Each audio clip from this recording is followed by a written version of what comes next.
Russia దగ్గర నుండి oil కొన్నందుకు మొన్న దాదాపు 250% టారిఫ్లు చైనా మీద వేసి, ఆ పైన చైనా అధ్యక్షుడితో కూర్చున్నటువంటి ట్రంప్ వెంటనే రూటు మార్చేసేసి తగ్గించేశాడు. ఎందుకంటే తమ మ్యానుఫ్యాక్చరింగ్ సెక్టార్ అంతా అక్కడే ఉంటుంది.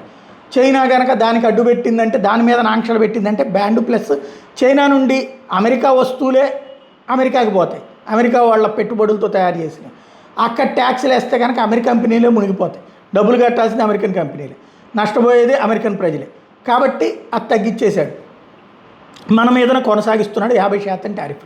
ఇప్పుడు మళ్ళీ నిన్న ఇరాన్ అడ్డు పెట్టి చెప్పాడు కదా, ఇరాన్తో లావాదేవీలు నడుపుతున్నటువంటి వాళ్ళ మీద యాక్షన్ తీసుకుంటాం, 25% టారిఫ్లు వేస్తాం, చైనా భారతదేశం ఇవన్నీ కొంటున్నాయని. ఇప్పుడు చైనా దీని మీద ఘాటుగా స్పందించింది.